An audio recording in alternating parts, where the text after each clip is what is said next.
Mes chers collègues, alors Monsieur le ministre, il y a une tradition dans cette délégation, c'est le démarrage à l'heure.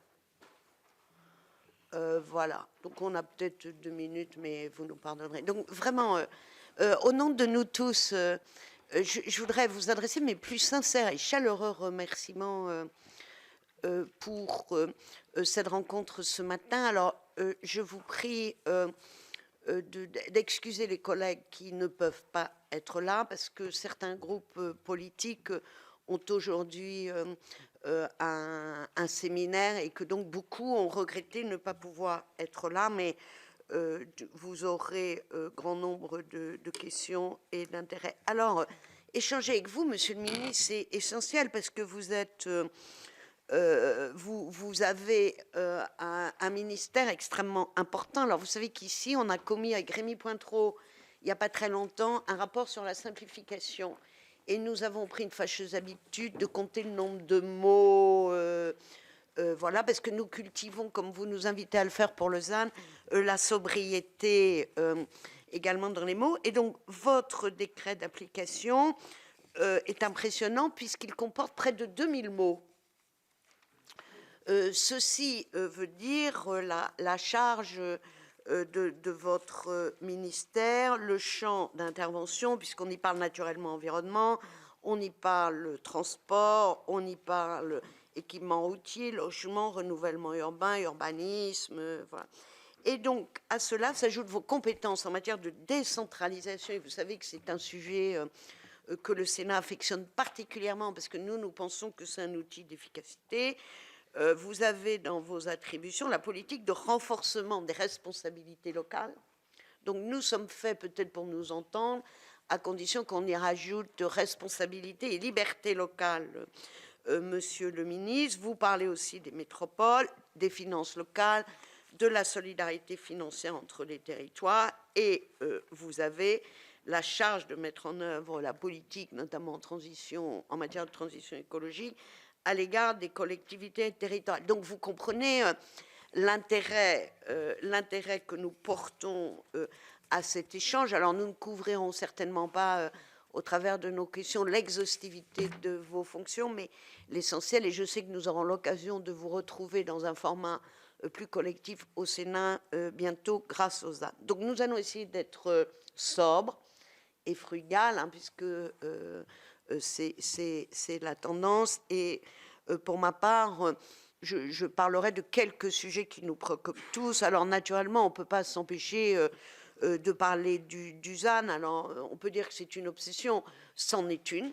Parce que je crois, et vous le savez bien, Monsieur le Ministre, les mauvais esprits auraient tendance à faire croire que le Sénat vraiment est une structure qui ne comprend rien à l'environnement et au sauvetage de la planète. Faux. Vous le savez bien, la qualité de l'esprit des sénateurs fait qu'on a très bien compris, mais justement parce qu'on l'a bien compris et qu'on pense qu'il faut le faire, nous aimerions pouvoir travailler avec vous sur des modalités d'application qui soient diversifiées, qui soient intelligentes, pertinentes, efficaces.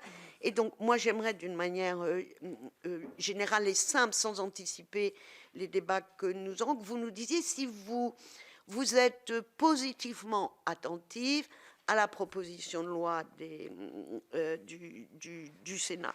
Ensuite, un autre sujet qui vous concerne au plus haut point, c'est celui de la norme.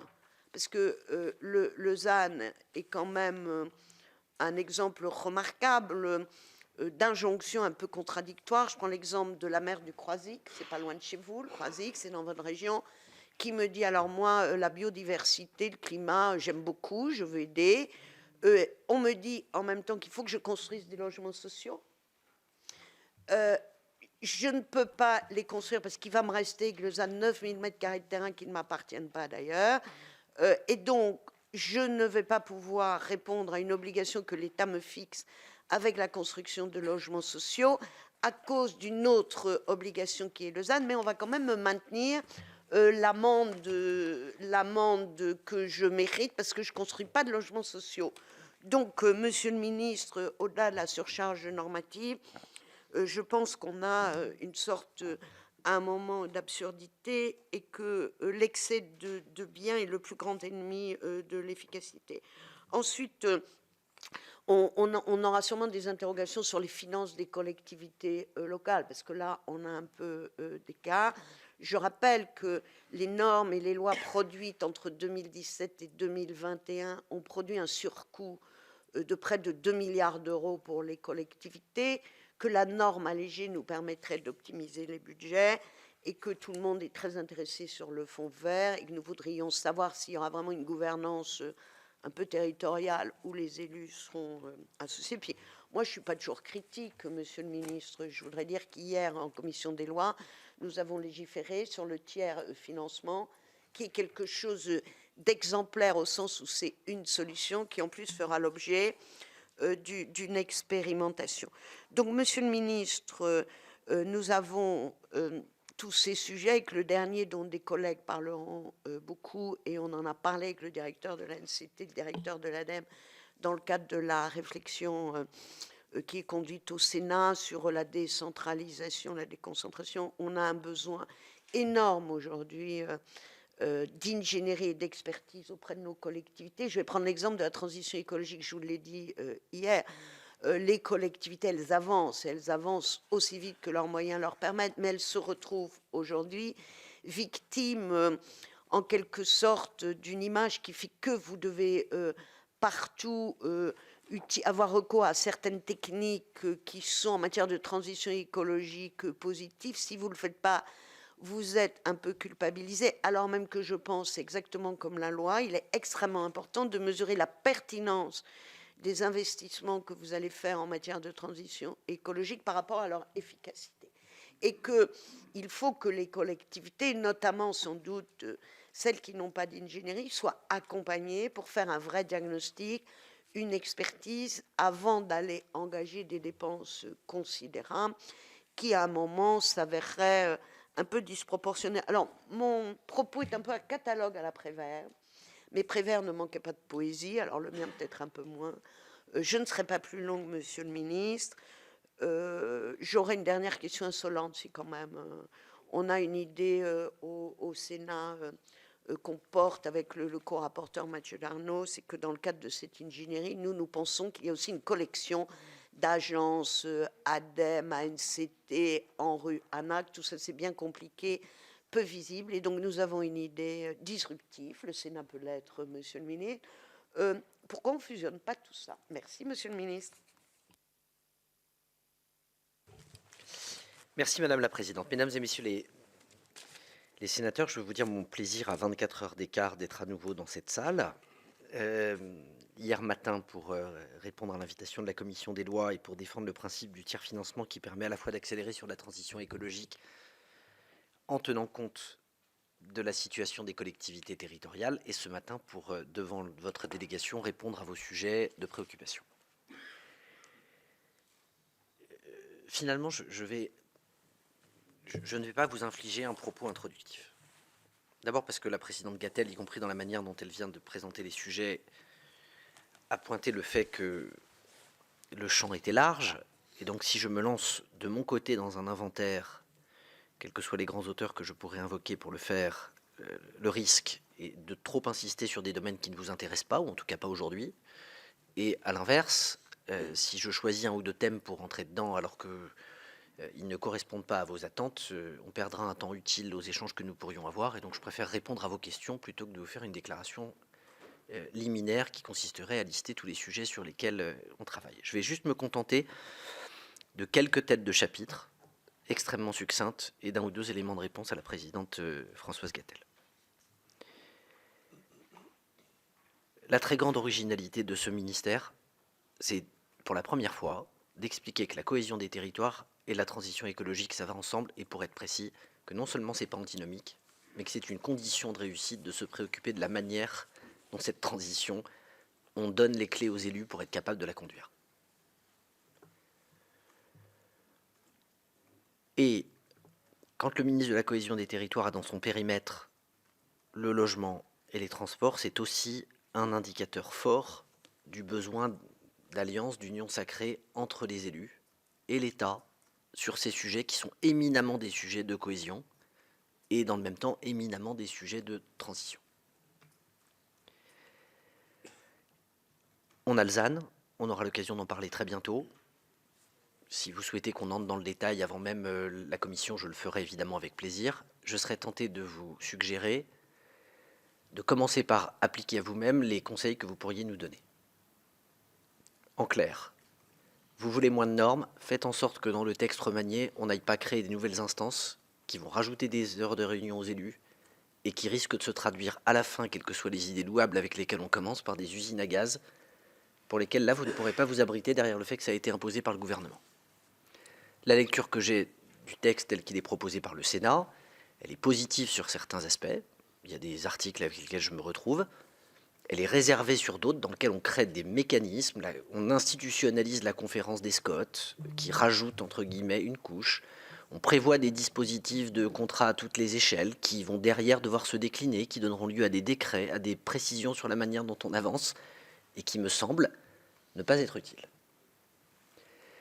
Enfin, préserver les territoires ruraux ne veut pas dire le faire de manière aveugle, et j'ai un point de désaccord principal avec la proposition du Sénat sur la garantie rurale. Je ne considère pas que donner la même chose à tout le monde, ce soit la justice. C'est l'égalitarisme, et ça n'est ni l'équité, ni le sens de ce qu'il faut faire.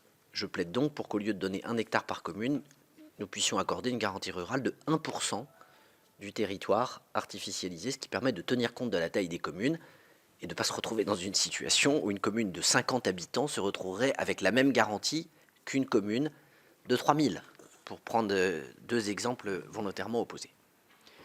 Je suis à votre disposition sur les sujets financiers, bien entendu, dans un contexte où on a beaucoup parlé finances sur la fin de l'année 2023, 2022, et puis c'est toujours le jeu, quand on est dans les premières semaines de l'année qui suit, on se concentre moins sur les questions financières, alors que c'est parfois le moment où on peut avoir quelques éclairages intéressants sur la façon dont l'année s'est terminée. Et même si ça n'est que le 15 février qu'on aura une vision un peu consolidée de la situation financière des collectivités territoriales, puisque vous savez que la journée complémentaire d'inscription qui permet jusqu'au 31 janvier de rattacher des dépenses à l'exercice précédent fait qu'il faut 15 jours quand même pour qu'on soit absolument certain sur tous les départements que le mouvement a pu avoir lieu. On a déjà quelques tendances, et ces tendances sont positives, avec une progression, pour le coup, certaine de l'épargne des régions et des départements. Mais là, la taille et le nombre fait que c'est assez facile de consolider et de regarder où nous en sommes.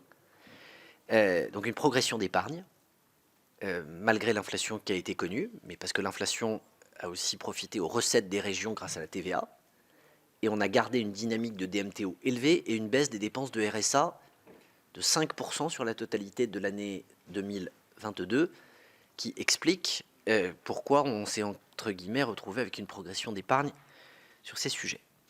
Pour les communes, les tendances sont bonnes, même si elles ne sont pas consolidées, mais les premiers chiffres dont on dispose font plutôt état d'un recul de la dette et donc là aussi d'une capacité importante.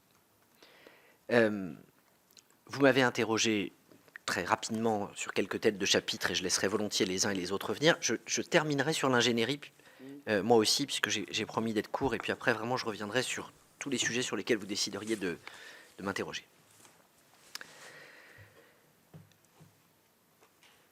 Le CEREMA, l'ADEME, la NCT, puisque vous les avez cités, qui sont des opérateurs qui ont été créés il y a plus ou moins longtemps. Pour certains, il y a très peu de temps. Pour d'autres, il y a très longtemps.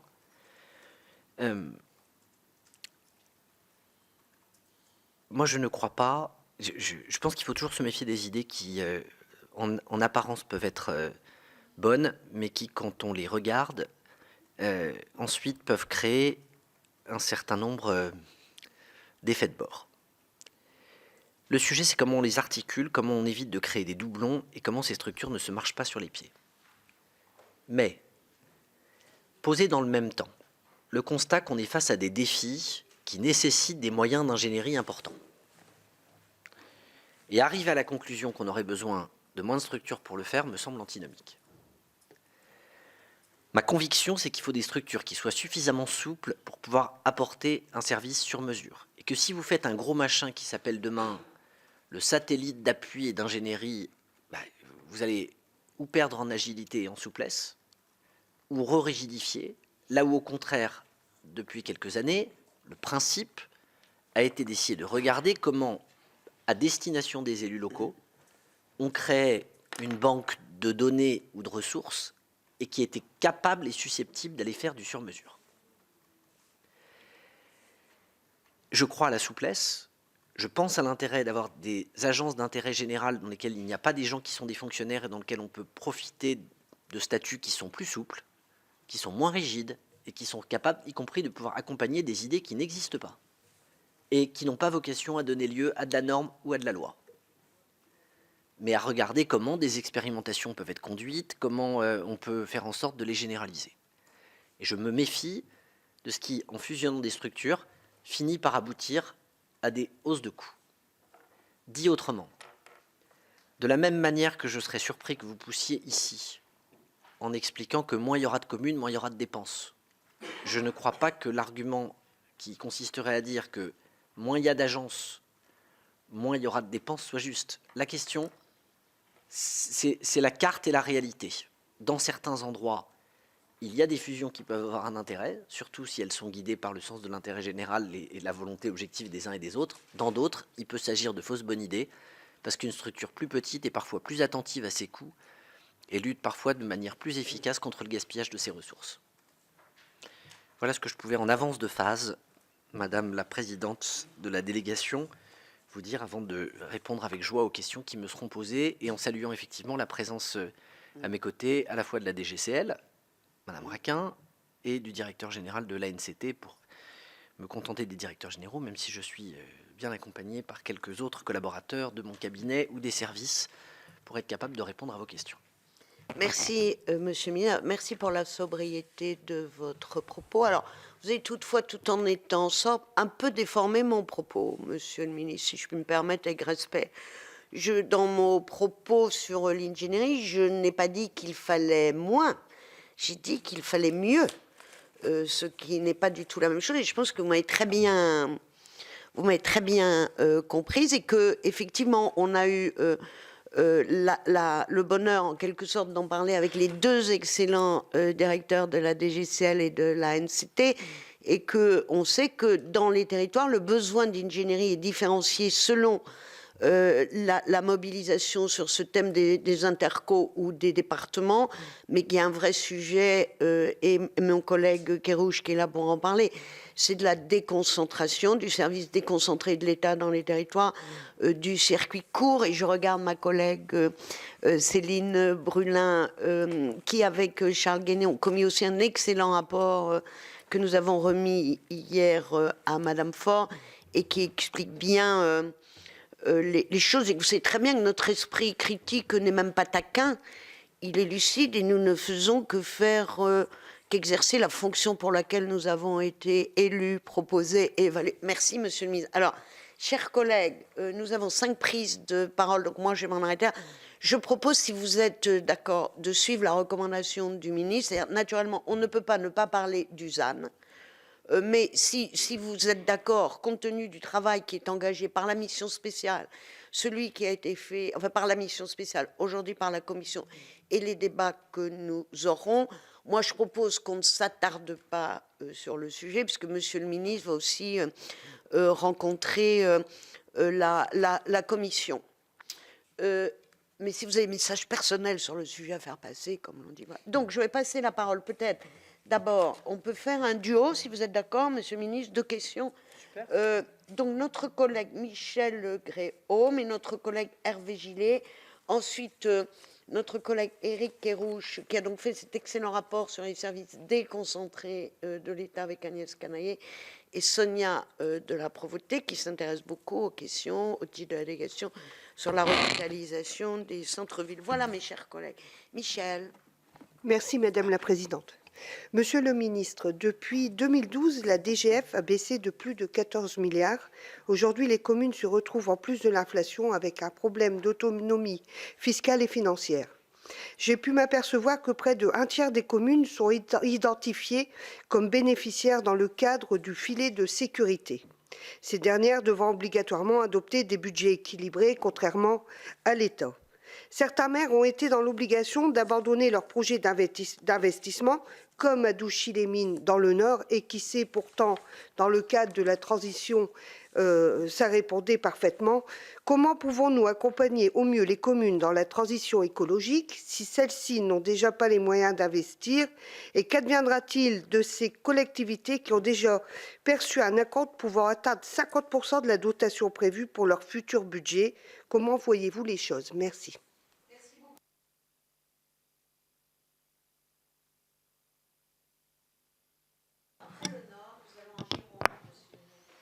Je vous remercie, Madame la Présidente, Monsieur le Ministre, bonjour. Vous l'avez évoqué dans vos propos liminaires, vous vous interrogiez, par exemple, quand on parlait de la PPL ZAN, sur la conférence des Scott. Je voudrais vous interroger sur la planification territoriale et votre vision de la planification territoriale.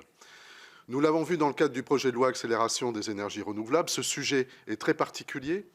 Or, il est intéressant aujourd'hui d'essayer de promouvoir un modèle sur notre territoire national qui nous permettrait d'être le plus cohérent possible. Or, aujourd'hui, on a quand même des niveaux assez différenciés en fonction à la fois des régions et des départements. Pour le coup, les SCOT intégrateurs ont le mérite de pouvoir associer d'abord l'ensemble des communes adhérentes dans une vision de projet territorial, et des schémas territoriaux de développement des énergies renouvelables à l'échelle des SCOT ont une pertinence en termes de projet de territoire. Donc que les SCOT soient intégrateurs et soient effectivement logiquement consultés dans une logique ensuite de consommation d'espace paraît effectivement tout à fait naturel. Quelle est votre vision à ce titre, justement, de la promotion de ce type de modèle, du développement des SCOT? Ne croyez-vous pas qu'il y aurait des articulations vraiment pertinentes à renforcer entre les différents niveaux régionaux, les SRADET, bien évidemment, la conférence des SCOT, les interscots, de telle manière à développer aussi et à participer aux coopérations territoriales sur les différents niveaux, régions, départements, métropoles et agglomérations? Merci. Très bien. D'abord, pour répondre à la sénatrice Gréaume. Le soutien aux collectivités, il est très exactement, notamment au titre de la transition, ce qui explique la mise en place du fonds vert. On n'est pas ici dans l'hémicycle, il n'y a pas de journalistes, on est entre nous. C'est juste le passage de 2 à 4 milliards des subventions d'investissement aux collectivités territoriales qui a été acté par le budget. Le doublement. Et ça, c'est pas de la recette de fonctionnement, ça a donc l'inconvénient de ne pas compter dans l'épargne, mais ça a quand même le mérite de venir soutenir une dynamique d'investissement dont on sait que dans beaucoup de domaines, elle est absolument nécessaire. Et je tiens à vous dire que le succès, à ce stade, est au rendez-vous. Plus de 2500 dossiers déposés à date pour un dispositif qui a officiellement ouvert le 27 janvier, qui n'a pas encore été présenté à toutes les collectivités dans tous les départements par les préfets, ça témoigne de quelque chose. Encore plus intéressant, les 13 portes d'entrée que nous avions imaginées ont toutes trouvé à ce stade preneuse. On a des maires qui sont venus pour l'érosion du trait de côte, on en a qui sont venus pour des projets de replantation d'arbres, on en a près de la moitié qui sont sur la rénovation thermique ou la rénovation de l'éclairage public à ce stade, mais ça témoigne vraiment, un, de l'utilité du dispositif, et deux, du fait qu'on a bien fait d'imaginer un dispositif large. Ensuite, sur la DGF proprement dit. C'est la première année depuis 13 ans où elle progresse. Certes, seulement de 320 millions d'euros, mais vous avez rappelé ce qu'avait été l'ampleur des baisses. En particulier, pendant le quinquennat 2012-2017, où on a atteint des niveaux de diminution de la DGF qu'on mesure encore aujourd'hui quand on compare les situations. Mais je le redis, à la minute où nous nous parlons, et sous réserve de la photo très nette que nous aurons le 15 février, nous n'avons pas, à ce stade, quand on agglomère le bloc communal, une photographie qui montre que les finances se sont dégradées en 2022. Je pense que la vérité est un peu plus nuancée et qu'on découvrira quand on regardera dans le détail qu'on a plus un sujet de commune-centre que de commune. Dit autrement, un bouclier tarifaire intégral sur toutes les communes ayant moins de 10 employés et moins de 2 millions d'euros de budget a certainement préservé les plus petites, dans lesquelles le montant moyen des dépenses étant moins élevé et la proportion d'investissement étant plus faible, l'inflation a sans doute moins impacté les budgets. En revanche, dans les communes centres, disposant de bâtiments qui nécessitent en termes de chauffage et d'électricité des charges de centralité qui se reflètent pour une partie plus grande. Et je ne parle pas des métropoles, hein, je parle des chefs-lieux de canton, je parle de toutes les communes qui jouent un peu un rôle de centralité. Il est vraisemblable qu'on n'aura pas exactement la même photographie. Si cette bonne situation se confirme, nous pourrions avoir un petit sujet sur le filet, pour répondre à la deuxième partie de votre question. Moi, l'idée qu'on dise, on construit un dispositif ad hoc qui va permettre de cibler l'effort sur ceux qui en ont besoin, plutôt que de créer un effet d'aubaine si certains n'ont pas de baisse de leur épargne, mais qui se retrouvent avec une progression, ça ne me choque pas intellectuellement. Ça va dans le sens de beaucoup de mécanismes, d'ailleurs, de solidarité que nous appliquons dans notre domaine. On ne donne pas la même chose à tout le monde. On tient compte de la situation réelle, du niveau de revenu, et on tient compte de la réalité de la situation. À la minute où nous nous parlons, quand je regarde le filet que vous avez voté au moment de la loi de finances rectificative, 4100 communes en ont demandé l'activation, générant environ 100 millions d'euros d'acompte. Ce qui veut dire que sur cette base, il n'est pas certain que nous atteindrions les 430 millions d'euros que vous avez votés. Et c'est dans une hypothèse où aucune des 4100 ne se retrouverait à devoir rendre l'argent parce qu'il y a eu, en plus, une erreur d'appréciation.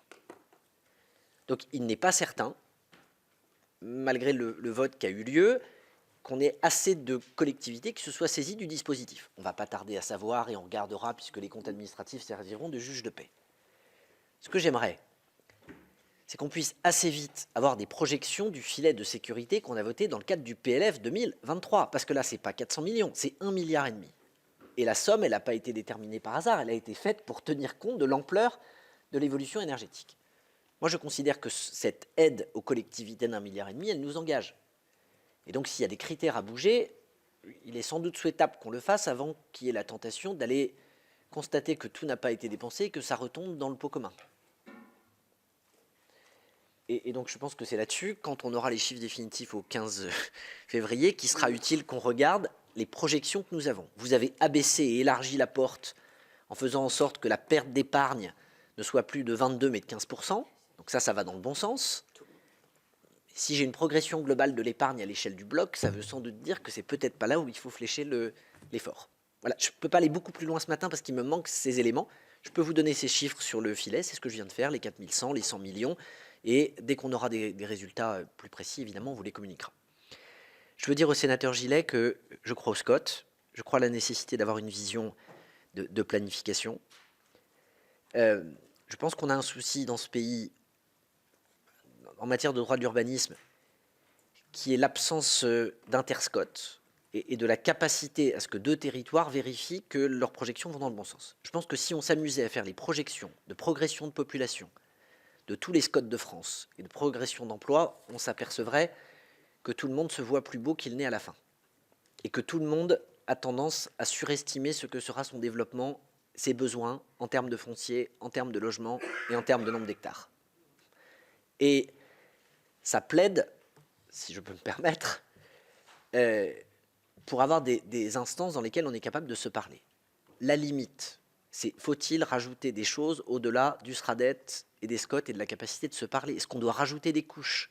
Quand vous êtes maire, que vous vous retrouvez déjà à devoir demander à l'intercommunalité, parce que vous avez un PLUI, une modification sur une parcelle sur laquelle vous avez des attentes, on va vérifier que c'est conforme au SCOT qui a été voté. Si demain, il faut se rapprocher de la Fédération nationale des SCOT ou de l'Interscot ou du SRADET pour obtenir une modif, on va désespérer une partie de nos élus. Donc, ce que je crois, sans compter que c'est très lourd et que ça coûte très cher, la somme qu'il faut dépenser pour être capable de monter un SCOT, quand on la rapporte, elle est particulièrement élevée.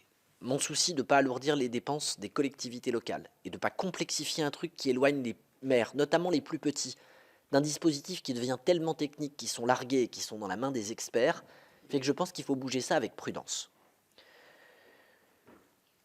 Je pense qu'il faut des PLU et je pense qu'il faut des PLUI dans la plupart du territoire parce que c'est le bon niveau d'intégration qui permet de discuter de la manière dont les choses se passent. Je pense que la contrepartie d'une garantie rurale dans le ZAN pourrait être de réduire le RNU et les secteurs dans lesquels il n'y a pas de plan d'urbanisme donnant les choses à voir.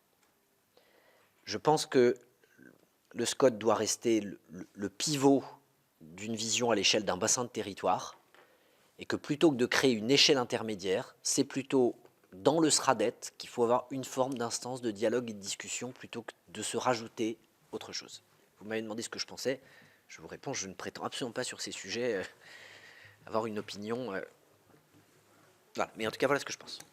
Merci, Monsieur le Ministre. Peut-être, avant de passer la parole donc à notre collègue, à nos collègues Éric Kerrouche et Sonia de la Provôté, peut-être en écho à ce que vous disiez, effectivement, nous vous remercions de pouvoir, quand cela sera possible, communiquer la situation financière des communes. Alors, moi, j'entends ce que l'on dit et je m'en réjouis. Si la situation financière est bonne, ok. Et en même temps, je me dis que les élus locaux qui ont l'obligation d'avoir des budgets équilibrés et qui se mettent à l'abri des intempéries à venir ont aussi, sans aucun doute, en 2022, été extrêmement précautionneux et joué les fourmis plutôt que les cigales et décaler des choses. Et que vous avez tout à fait raison de dire qu'il y a une diversité de situations et que moi, comme vous, je n'oppose pas les communes rurales aux communes urbaines, mais il y a une vraie fonction de centralité où des communes sont en budget de fonctionnement amenées à assumer des services qui sont liés à leur fonction parce qu'elles ont un collège, parce qu'elles ont un certain nombre de fonctions de centralité, et ça, il faut qu'on y veille. Et dernier point sur le filet de sécurité. Alors, Monsieur le Ministre, nous, le filet de sécurité, on a dit, pardonnez-moi, que celui qu'on avait voté en 2022, c'est un peu comme quand je passe devant ma banque qui fait un affichage, genre venez, on va vous prêter de l'argent, voilà, donc je rentre à la banque, le banquier est très accueillant, et puis il me dit très très bien, votre situation nous intéresse, alors il dit à la fin, ah oui, alors dommage, il y a une condition que vous ne remplissez pas. Parce que vous savez comme moi que vous avez pris le taux d'épargne brute et qu'ensuite à l'intérieur il devait y avoir une composition et que l'objectif qui avait été fixé, je ne doute pas de la bonne volonté des choses, garantissait déjà le fait qu'on ne dépenserait pas tout et qu'il y aurait moins de communes de toucher. Donc heureusement en 2023 les choses ont été un peu revues, donc attendons et voir. Et dernière remarque sur la question de notre collègue, moi je pense qu'effectivement aujourd'hui il faut qu'on soit en cohérence sur on va dire le développement de nos communes. Chacun a compris que la commune elle peut plus faire les choses seule sans en parler à son voisin et que l'interscot est aussi important. Toutefois, Monsieur le Ministre, moi je ne suis pas une adepte forcée ou un missionnaire du PLUI, parce que je pense que le PLUI n'est pas forcément la règle, que les communes doivent travailler ensemble, mais sans avoir un outil, elles peuvent aussi faire un PLH,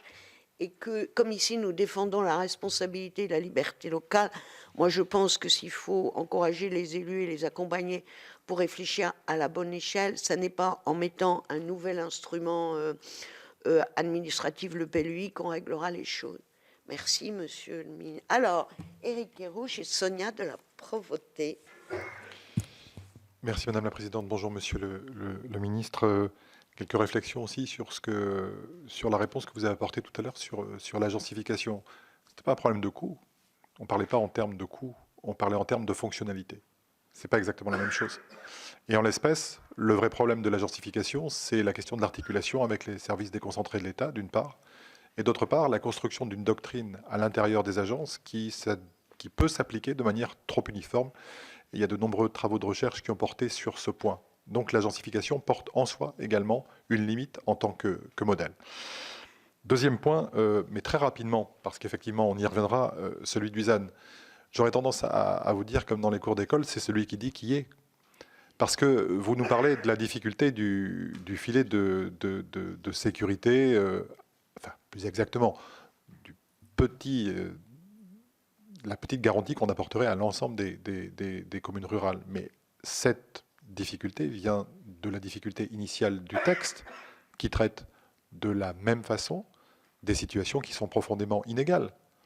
Et comme dans ce texte, comme dans d'autres, parce que On a eu une loi 3TS, mais excusez-moi, mais c'est la partie sur la différenciation, elle est inexistante. Donc, dans la mesure où on ne peut pas faire de différenciation dans un cadre territorial, il faut bien trouver des solutions pour, notamment dans le monde rural, garantir une possibilité ultérieure. Après, on peut revenir sur la question du dosage, mais tant que cette loi sur le ZAN ne rentrera pas dans des logiques de différenciation et traitera de la même façon des situations qui sont éminemment différentes avec des territoires en emprise, des territoires en déprise, on aura des difficultés qui seront cumulatives dans le point. Dernier point, et cette fois-ci de manière très précise, le décret sur les zones tendues a été reporté. Et son application, d'après ce que nous a dit M. Attal, se fera en 2024. Alors moi j'entends les effets de bord entre la TLV et la THLV, j'entends les difficultés d'articulation. Je voudrais juste vous dire, et assez tranquillement, que je ne pense pas que le gouvernement prenne la mesure de l'urgence dans les territoires qui sont sous tension, notamment les territoires littoraux. Nous sommes en train, de manière cumulative, d'arriver à une éviction de population qui génère une frustration folle, et à juste titre, tout simplement parce que des gens ne sont plus capables de se loger chez eux, et que, très paradoxalement, ce sont souvent les gens qui, par ailleurs, reviennent dans la zone où ils habitaient pour assurer le service ou le travail nécessaire aux nouveaux résidents. Cette situation, elle est complètement intenable. Il y a eu hier une QAG sur la question des plateformes. Juste 2 chiffres. Dans mon département, le département des Landes, la plateforme Airbnb a connu de manière incroyable une progression de 125% sur un an, et ça rapporte 15 millions localement aux propriétaires concernés. Et donc, bien entendu, ça génère une attente forte, ça génère aussi une attente sur les résidences de tourisme, ça génère des difficultés qui sont majeures et qui, je le dis très tranquillement, vont mener à des problèmes sociaux d'une ampleur folle. Et vous savez bien que la littoralisation est importante en France et que, dans l'état actuel des choses, nous ne disposons pas d'assez d'outils. Alors repousser, j'entends les effets de bord, mais repousser ce début de solution, qui n'est qu'un début de solution, eh bien, en 2024, ça sera encore plus difficile. Merci. La parole à notre collègue Sonia de la Provoté, du littoral aussi, ce qui est du Calvados, et je remercie Corinne Ferré qui vient d'annuler sa demande de prise de parole parce que sa question est celle qui est portée par Eric, et comme nous sommes nombreux à parler, merci Corinne. Sonia. Oui, merci Madame la Présidente, merci Monsieur le Ministre. Donc je vais faire une incise courte, mais comme ça a été évoqué sur le ZAN, vous l'avez bien compris, ça sera court, mais juste pour réagir à vos propos, vous évoquez la question des usines à gaz. Moi, je dis chiche, c'est-à-dire que c'est utiliser une expression un peu caricaturale, un brin caricatural pour traiter de la question de ce que nous souhaitons organiser pour que les élus locaux aient voix au chapitre sur les décisions qui les concernent et surtout qui concernent les habitants de leur commune. C'est essentiel. Et donc, en fait, ce qui est proposé dans la proposition de loi, c'est comment on fait pour que les élus locaux puissent donner leur avis, mais pas que, puissent décider de ce qui va être versé au pot national dans les projets, ce qui va être versé au pot régional, et des arbitrages divers et variés, et qu'un certain nombre des décisions ne soient pas prises de la part de l'État et descendent dans les territoires sans qu'on soit au courant, ne serait-ce que les questions de calendrier, d'ajustement de calendrier, de critères et de taille des enveloppes sont des questions sur lesquelles ils peuvent quand même avoir leur mot à dire, sans pour autant renier l'intérêt du ZAN. En ce qui concerne l'ingénierie, je voulais juste vous poser une question. Vous avez à juste titre évoqué l'ingénierie de l'État. Il y a l'ingénierie locale aussi. Et donc je voulais vous interroger sur le rôle que vous souhaitez voir joué par l'ingénierie locale. Donc je parle des agences d'urbanisme, mais il y a aussi des ingénieries départementales. Il y a plusieurs types d'ingénierie. Il y a aussi les EPL qui interviennent dans la maîtrise du foncier, par exemple, ou dans la maîtrise d'ouvrage. Donc tout ça, c'est ce qui fait, j'allais dire, l'agilité du terrain, et c'est tous les outils que les élus, avec astuce, ont trouvés et que comment dire, la loi et l'État leur ont laissé comme étant possible, mais du bout des doigts quand même, parce qu'on voit que les contrôles de plus en plus nombreux sont en train de contraindre de plus en plus de façon de plus en plus étroite cette ingénierie locale. Eh ben, ces outils-là, ils en ont besoin sur le terrain. Même si la NCT a été créée, il est nécessaire de les conforter parce qu'ils sont à la main des élus locaux, entre guillemets. C'est-à-dire que les élus locaux sont présents dedans et donc c'est vraiment de l'ingénierie de territoire. Voilà, avoir votre point de vue sur la façon dont les choses peuvent s'articuler. Ma dernière question porte sur la question de la maîtrise du foncier, dont on voit que quand nous avons produit un rapport à la demande de la délégation collectivité territoriale et des entreprises avec mes collègues Pointreau, Babary et Devina sur Action Cœur de Ville et Petites Villes de demain et la question des grandes et petites et moyennes centralités urbaines et la maîtrise du foncier, si on traite de la question du ZAN aussi, c'est le cœur du réacteur des politiques publiques. On voit bien que le devenir des friches est essentiel, mais pour ça, il faut maîtriser le foncier. Et dans les friches, il n'y a pas que des friches, j'allais dire, de mauvaise qualité, entre guillemets, en termes de pollution ou de revalorisation. Il y a tous les pas de porte dans toutes les communes. On voit qu'il y a une espèce de spéculation foncière anticipatrice assez excessive dans les territoires, de maîtrise des pas de porte, des locaux d'habitation, y compris dans les petites communes. Donc, ma question porte sur quels outils vous souhaitez mettre en place, améliorer, ou en tout cas de quelle façon comptez-vous soutenir les collectivités pour qu'elles aient la main sur la maîtrise du foncier pour éviter cette impossibilité à mettre en œuvre du ZAN hors initiative privée et à des coûts qui feront que demain, on ne pourra vivre que dans des logements très chers, donc de grandes difficultés finalement à mettre en place les politiques publiques. Et puis, ma dernière question va porter sur le fonds vert. Je suis désolée, hein, c'est un peu... il y a plusieurs questions. Le fonds vert, on a une vraie question, c'est comment vont être décidées les enveloppes qui vont atterrir dans les départements. C'est une question à la fois de la part de l'État et des services de l'État, mais à la fois de la part des élus locaux, bien évidemment, parce que il est vendu, enfin il est qualifié comme étant très libre d'usage. En réalité, on a quand même besoin de savoir la façon dont les enveloppes seront réparties, puisque la liberté est quand même cadrée par un certain nombre d'objectifs. Et au bout du compte, il y a une interrogation sur la façon dont les choses vont être, comment dire, vraiment différenciées et vraiment à la main des territoires. Je vous remercie. Merci, chers collègues. Alors, juste un mot, je pense que la question, une partie de la question de Sonia de la Provôté porte sur une question essentielle qui est, je crois, monsieur le ministre, me semble-t-il, qui relève sans doute d'abord de votre initiative, c'est comment on finance tout ça. Ça ne veut pas dire qu'il n'en réfléchit pas. Et juste un point sur la question d'Éric Kerrouche.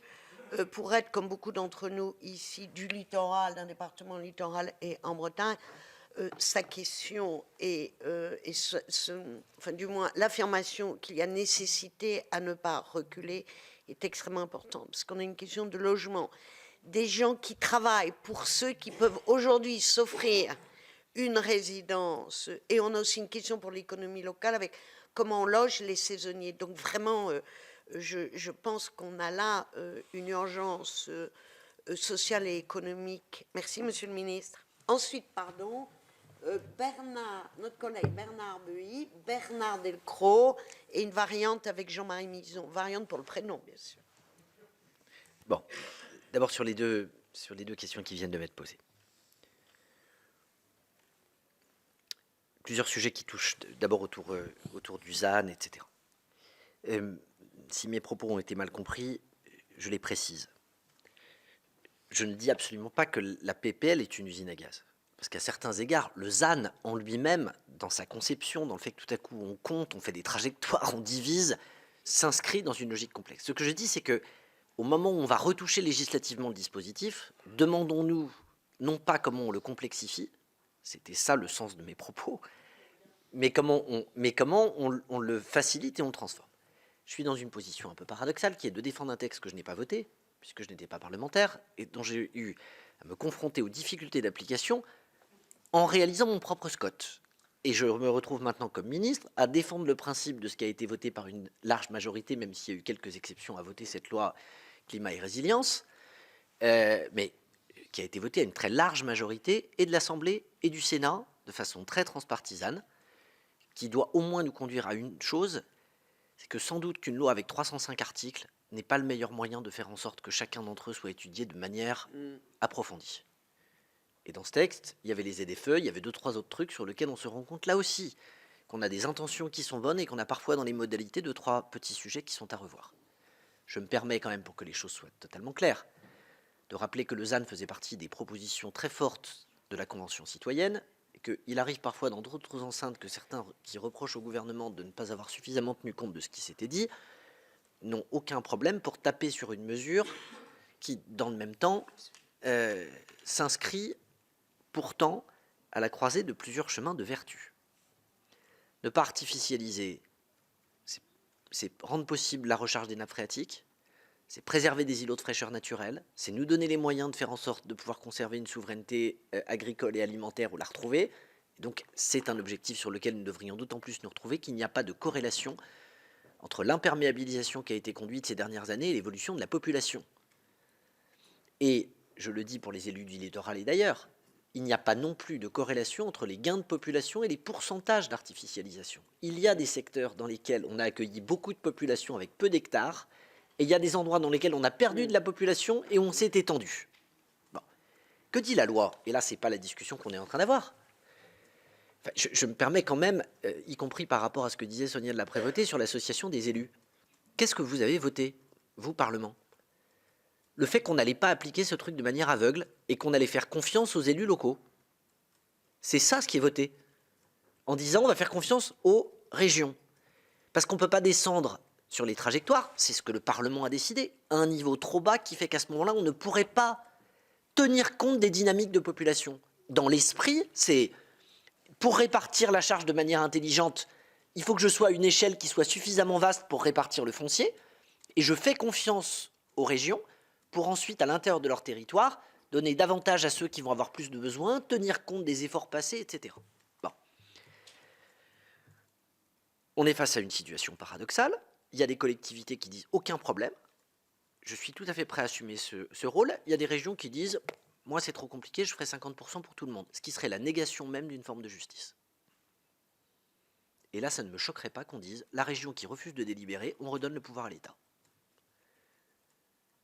Mais comment dans la Chambre des collectivités territoriales, avec les convictions qui sont les miennes d'ancien président de département et président d'Interco, je peux vouloir que ce soit à la préfecture que se décident les trajectoires foncières entre collectivités. Et en tant qu'ancien sénateur. Donc le fond de ma pensée, c'est qu'il faut préserver un dispositif de partage entre les uns et les autres. Si la conférence des SCOT était le moyen de faire en sorte que tous les maires du territoire étaient entendus, pardonnez-moi de vous le dire, mais ça se saurait. Vous savez très bien que dans une conférence des SCOT, qui s'exprime? Les présidents des SCOT et un nombre d'élus qui sont eux-mêmes une émanation de l'étage du dessous, mais tout le monde n'a pas voix au chapitre. Il y a une forme de démocratie représentative. Donc dire qu'au motif qu'on institutionnaliserait une conférence des SCOT qui permettrait de discuter, puisque c'est un des articles, ça permettrait d'associer les élus locaux, ça ne me semble pas être un argument d'irriement. Et de la même manière que vous représentez des territoires et que vous parlez pour le nom des élus qui vous ont choisi, imaginez qu'on passe à la démocratie directe dans lequel, au lieu d'avoir des sénateurs, on demanderait à tous les maires sur tous les sujets de s'exprimer, ne serait pas non plus une garantie d'une meilleure prise en compte, parce qu'on sait qu'il y a dans toute assemblée, quelle qu'elle soit, des gens qui à ce moment-là prendront la parole de façon plus forte ou plus importante que d'autres. Donc oui, pour trouver un mécanisme, non pour faire croire à l'illusion qu'on se retrouvera dans une situation où on pourra entendre tout le monde, y compris, et j'assume pleinement ces propos, parce que tout le monde est d'accord pour l'artificialisation sur le principe, mais personne, quand il regarde son propre territoire, ou très peu, sont capables d'objectivité, parce que la peur de manquer conduit à en vouloir davantage que ce dont on a besoin. Et je vous le dis, c'est très simple, prenez les SCOT. Regardez les SCOT dans lesquels, et même les PLU, ou les PLH, dans lesquels on atteint les objectifs et où à la fin de la période donnée, les espaces qui étaient prévus pour assurer l'artificialisation ont été faits. C'est même pas un tiers du territoire national. Il y a des endroits où c'est le cas, plutôt dans l'ouest compte tenu des progressions de population, mais à l'échelle nationale, vous avez des quantités d'endroits où on vous fait des projections qui ne sont pas atteintes. Donc, on a des marges, on a des sujets sur lesquels on peut travailler de manière extrêmement concrète. Le littoral, de manière plus large, et les plateformes. Je crois à la décentralisation. Je pense que si je fiche des règles à l'échelle nationale avec des situations qui n'ont rien à voir, je vais au-devant de difficultés. Et je pense même que sur la question des Airbnb et des plateformes, on ne peut pas comparer celui qui loue pendant quelques jours sa résidence principale parce qu'il la quitte de celui qui achète volontairement un appartement, voire un immeuble, pour en faire de la location courte durée plutôt que pour faire de la location longue durée et saisonnière. Et donc, il ne faut pas qu'on ait une loi qui, entre guillemets, bouleverse ce que peuvent être des compléments de revenus pour des propriétaires qui n'ont qu'un bien et qui vont faire en sorte de financer une partie de leurs vacances en n'étant plus chez eux et en le louant à quelqu'un d'autre, avec ceux qui détourneraient l'objet, entre guillemets, des plateformes ou de ce qui a été décidé pour devenir des loueurs professionnels qui se contentent de faire de la location de courte durée. Nous avons aujourd'hui la loi en Europe par rapport à ces plateformes qui est la plus poussée, celle qui donne le plus d'instruments à la main des élus. Et on a des maires de droite et de gauche qui se saisissent parfois de ces instruments avec beaucoup d'efficacité. Pour avoir regardé le truc dans le détail, quand vous pensez qu'à La Baule, le maire Franck Louvrier interdit d'avoir plus de 1 logement Airbnb pour un propriétaire et qu'au-delà, il faut compenser avec de la longue durée, quand vous regardez ce qui se passe à Biarritz, quand vous regardez ce qui se passe à La Rochelle, il y a des trous dans la raquette qu'il faut être capable de compléter. La proposition que je fais, et qui est très simple, elle est pour moi directement reliée à la réunion que j'aurai mardi matin avec toutes les associations d'élus sur la décentralisation du logement. Les outils les plus puissants sont liés à votre statut de zone tendue. On a 2 options. On décorrèle ou on fait sauter la condition de zone tendue, ou on décentralise la détermination de ce qu'est une zone tendue. Et j'avoue que la deuxième hypothèse, autour du Pinel breton, me semble être prometteuse. Mais je n'ai pas d'obstacle à ce que demain, dans les discussions qu'on aura avec les élus, on puisse aussi considérer qu'il y a peut-être des règles qu'il convient de modifier, y compris sur ces questions de plateforme. Ce que je souhaite, c'est que le dialogue se fasse avec l'AMF, avec la MRF, avec l'ADF, avec les associations d'élus pour qu'on trouve le bon dispositif. Et qu'on entende le retour d'expérience de ceux qui, pour s'être confrontés aux limites du texte, vont être capables de nous expliquer comment aller plus loin. Voilà ce que je peux rapidement dire, parce que je pense que ce sujet-là, il commence mardi, mais il a vocation ensuite, évidemment, à trouver sans doute une vie législative. C'est le sujet qui est sur le dessus de la pile en termes de décentralisation et en termes d'évolution de compétences. Je précise que dans mon esprit, c'est ce que je dirais mardi aux associations d'élus, je suis prêt à aller très loin. À l'exception des APL, qui ne sont pas sur la table parce qu'elles relèvent de la solidarité nationale et qu'il ne peut pas y avoir de décentralisation des APL, et de la question de l'hébergement d'urgence qui est complexe parce qu'elle est aussi liée à la maîtrise des flux migratoires et que dire aux élus, vous débrouillez sur les questions d'hébergement alors qu'ils n'ont pas complètement la main sur ce que peuvent être les flux, tout le reste se discute. Y compris le soutien aux maires bâtisseurs, parce que j'aimerais, mes chers collègues, vous dire qu'on est quand même en train d'avoir une drôle de discussion sur le fait qu'on pourrait manquer de terrain pour construire, alors qu'aujourd'hui, une des difficultés qu'on rencontre dans beaucoup d'endroits, c'est des maires qui refusent de signer des permis de construire, compte tenu de la réaction des voisins, et un recul des mises en chantier, qui s'explique par quelques raisons conjoncturelles, augmentation du prix des matériaux, relèvement des taux d'emprunt, mais je peux vous assurer que les promoteurs immobiliers, et plus largement un certain nombre d'acteurs, expliquent la difficulté qu'ils ont à trouver des maires qui sont enclins à accueillir des nouveaux projets sur leur territoire. Et ça me frappe parce que c'est vraiment, au cours des 2 derniers mois, ce que j'ai beaucoup entendu. Sur les agences, je crois profondément aux agences locales. Et je pense qu'elles participent de la libre administration de ce pays. Et qu'il ne faut pas légiférer sur quelque chose qui reflète la diversité du pays. Dans certains endroits, c'est des agences d'urbanisme, et c'est super. Dans d'autres, c'est une SPL qui a un sujet particulier. Dans un troisième, c'est une ATD d'ingénierie. Dans une quatrième, c'est la région qui a monté une agence de la transition écologique. Je pense au Grand Est, parce que c'est ce qu'ils ont fait. Dans un autre, laissons la liberté locale se mettre en place. On a des diversités de situations qui militent pour qu'on ait une diversité. Et c'est quoi la NCT? C'est le grand frère national. C'est la déclinaison nationale de ces agences locales, avec un principe de subsidiarité. On n'a pas vocation à faire sur le plan national ce qui se passerait. Mais le territoire qui n'a rien, parce que l'intercommunalité est trop petite, parce que le département a fermé son agence ou parce qu'il ne l'a jamais ouverte, qu'on lui permette d'avoir une sorte de filet de sécurité nationale en termes d'ingénierie, ou que pour défricher des sujets, comme avec Cœur de Ville, on s'appuie sur un dispositif national de recueil des bonnes pratiques et qui permet d'être un couteau suisse, ça me semble souhaitable. Mais pour le reste, je suis extrêmement favorable à cette forme. Et je vais plus loin, c'est pareil pour le foncier. Dans certains endroits, et j'en connais bien, c'est pas sur un établissement public foncier que porte l'acquisition potentielle de foncier. C'est sur une SEM, c'est sur une SPL, sans lever de taxes, avec parfois des logiques d'achat de patrimoine suffisamment en avance en plus pour limiter les coûts de ce qu'il y aura à construire. Là-dessus, je pense que le Sénat fait œuvre très utile avec la PPL ZAN sur les outils de sursis à statuer et de préemption. Parce que le ZAN crée, par définition, tout à coup, une tension sur les prix, avec une raréfaction anticipée de ce que seront les terrains disponibles. Donc qu'on ait des mécanismes antispéculatifs, c'est souhaitable, et je vais plus loin. J'aimerais qu'on ait une taxation significative de l'artificialisation. On ne peut pas expliquer qu'on doit lutter contre l'artificialisation et ne pas faire en sorte qu'il y ait un signal prix. On a un terrain agricole qui devient constructible, il faut qu'une part substantielle de la plus-value, qui est générée par la loi, puisque la loi dit un jour ça va s'arrêter, donc vous créez un effet de rareté qui génère à ce moment-là un surprofit. Il faut taxer cette rente de manière à alimenter les caisses des collectivités locales et des communes pour leur permettre de conduire une stratégie de sobriété foncière par ailleurs.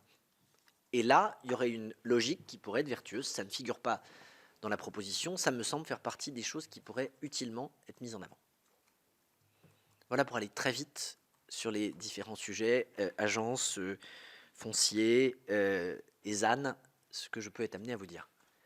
Je termine juste par un truc. On a des milliers de communes qui sont déjà au zéro artificialisation nette, sans le savoir.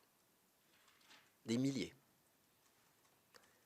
Celles qui se retrouvent en zone inondable, celles qui se retrouvent en étant cernées par des appellations d'origine contrôlée, celles qui ont épuisé le foncier qui était disponible sur leur territoire et qui se reconstruisent sur elles-mêmes. Je pense à Paris, mais il y a plein d'exemples dans nos communes, puisqu'il n'y a pas de taille moyenne. Vous avez parfois des communes qui sont toutes petites, d'autres qui sont immenses, avec des variations qui sont assez considérables en fonction des territoires. Et donc, cette réalité-là, il faut aussi qu'on la prenne en compte, parce qu'il nous arrive parfois de voir des difficultés là où elles ne sont pas. Et je pense que le principal défaut du ZAN, à la fin, c'est son titre, qui donne le sentiment que c'est zéro tout de suite, alors que ça ne correspond pas à la réalité. Et j'aimerais juste qu'on se redonne un chiffre. 12 500 hectares. C'est la moyenne de ce qu'on va avoir le droit d'artificialiser pour les 10 ans qui arrivent. Et il y a 200 000 hectares de friches en bonus, entre guillemets, dans ce pays. 200 000 hectares. Et ces friches, ce sont des friches d'une certaine taille. Je ne compte pas la dent creuse à l'intérieur de la ville, la maison vide à tel ou tel endroit, la serre abandonnée avec une plateforme bétonnée qui pourrait faire l'objet d'une renaturation. Bon. Donc on a vraiment des enjeux et des marges sur lesquelles il convient qu'on se concentre. Fonds vert. Les enveloppes ont été réparties par préfet de département, qui disposent donc de sommes qui leur permettent aujourd'hui d'engager le dialogue vis-à-vis des élus locaux. Et ce dialogue, à ma connaissance, a commencé presque partout. Avec ensuite des modes de fonctionnement différents. Dans certains endroits, les préfets ont souhaité associer les élus pour savoir s'il y avait des consignes sur la façon d'aller réserver des crédits. Dans d'autres, ils attendent des remontées de dossiers pour ensuite éventuellement provoquer des réunions de ce type et pour savoir s'il y aura matière à arbitrage. Donc, On a aujourd'hui une diversité de situations. Moi, j'ai fixé 2 consignes, pas d'appel à projet et d'appel à manifestation d'intérêt. Des réponses qui soient extrêmement rapides, parce que le fonds, je l'ai obtenu pour l'année 2023. Mais dans ma tête, la manière dont on va l'exécuter cette année nous permettra d'avoir des arguments pour en demander la prolongation en termes de soutien aux collectivités territoriales et sans doute pour mieux le flécher sur là où sont les besoins en termes de transition écologique. Ministre, nous suivrons avec intérêt cette réflexion sur la décentralisation au niveau du logement dont vous parlez, et je suis très heureuse que l'expérimentation bretonne sur le Pinel breton, qui était pour nous une inspiration remarquable et qui a été obtenue à l'époque où Édouard Philippe était Premier ministre et où il y avait un revirement sur Notre-Dame-des-Landes, puisse aujourd'hui apparaître extrêmement vertueux. Alors, mes chers collègues, je passe la parole donc à Bernard Buis, Bernard Delcros, Jean-Marie Mison. Si vous pouvez être aussi sobre que le ZAN, mais avec intelligence, là, voilà, vous le saurez. Merci. Bernard. Oui, merci. Je serai très rapide puisque Monsieur le ministre vient de répondre à la question sur le fonds vert, puisque c'était la question que j'envisageais de poser. Et effectivement, je voulais vraiment confirmer que c'était une attente forte dans les territoires, et je vois que de nombreuses communes dans la Drôme ont déjà déposé des dossiers. Donc leur attente est forte. Maintenant, ce qu'ils veulent savoir, c'est dans combien de délais ils auront une réponse, parce qu'avec l'inflation, les dossiers aujourd'hui augmentent très vite, et au plus tôt ils ont la réponse, au plus tôt ils peuvent commencer les travaux. Merci pour cette sobriété remarquable, Bernard. Bernard Delcros. Oui, merci Madame la Présidente et merci Monsieur le Ministre de cet échange très intéressant ce matin. Je voudrais, sans être trop long Madame la Présidente, je vous le promets, évoquer quand même, rebondir rapidement sur votre propos introductif sur le ZAN, évoquer la finance des collectivités et les compétences. Sur le ZAN, vous avez dit, Monsieur le Ministre, donner la même chose à tout le monde, ça n'est pas la justice. Il ne s'agit pas de donner la même chose à tout le monde avec le 1 hectare. Il s'agit d'assurer une garantie à tout le monde. Ce n'est pas tout à fait la même chose. Il y a avec les PLUI, etc., il y a des communes qui auront 2 hectares, 3 hectares, 4 hectares, je n'en sais rien. Mais assurer une garantie à tout le monde, c'est faire en sorte qu'aucune commune ne soit laissée au bord du chemin. D'ailleurs, vous l'avez dit, avec ce système quand même assez compliqué et assez large, les maires des petites communes, je reprends le propos, sont largués et dans les mains des experts. C'est ce qu'il faut éviter. Et donc, il est important d'assurer un minimum garanti à tout le monde. Ça existe dans beaucoup de domaines et c'est pas remis en cause. Il y a le SMIG, il y a le minimum vieillesse et on parle même d'une retraite minimum à 1 200 €. Donc donner une garantie minimum à chaque commune, ça me paraît essentiel. Et je suis resté maire d'un petit village pendant très longtemps. On n'a pas consommé beaucoup de terrain, en fait, en construction. En revanche, on a pu saisir les opportunités qui nous ont permis, dans un département qui est compliqué en termes de démographie, de garder la population et de garder nos services, et notamment notre école. Donc, voilà, ça, on aura l'occasion d'en reparler. Je n'y reviens pas. Si j'ai bien compris, le 1% que vous proposez, c'est 1% de la surface urbanisée. Vous me le confirmerez. Sur les finances des collectivités, alors c'est vrai que les choses sont plutôt, apparaissent plutôt bien, avec plutôt un recul de la dette. En même temps, on sait très bien que derrière les moyennes se cachent des disparités très, très fortes, et donc il faut faire attention au jugement qu'on porte à travers les moyennes. Sur la DGF, vous l'avez rappelé, 2023, 320 millions d'augmentation dans un contexte quand même d'inflation, mais une augmentation, et moi je défendais ça, donc vraiment on est en phase là-dessus, une augmentation de 320 millions, ramenée à une échelle de 27 milliards, hein, il faut toujours relativiser, qui a été ciblée sur les communes les plus fragiles, c'est-à-dire celles qui bénéficiaient de la péréquation. Donc voilà, nous étions nombreux à partager cette orientation. Et du coup, ma question, c'est pour 2024 et les années à venir, sur cette question de la péréquation, comment voyez-vous les choses? Pensez-vous qu'il faut continuer à finalement, dans une moyenne globale de collectivités qui va plutôt bien, à privilégier l'aide aux communes les plus fragiles? Un petit mot, je ne peux pas m'en empêcher, sur les aménités rurales, un sujet qui me tient à cœur, vous le savez, sur lequel il y a eu des avancées significatives depuis 2-3 ans, et notamment cette année. Pensez-vous qu'il faut aller un peu plus loin? En tous les cas, si vous le pensez, nous serons tout à fait en phase là-dessus, un peu plus loin pour une meilleure reconnaissance des aménités rurales à travers la dotation aux communes pour la protection de la biodiversité qui a été créée. J'avais une question sur le fonds vert, mais vous y avez parfaitement bien répondu en disant est-ce qu'on peut imaginer qu'il sera reconduit? Ben, ça dépendra de la réussite du fonds vert 2023, j'ai bien compris, mais je ne doute pas qu'il réussira. Et puis juste un petit mot sur les compétences.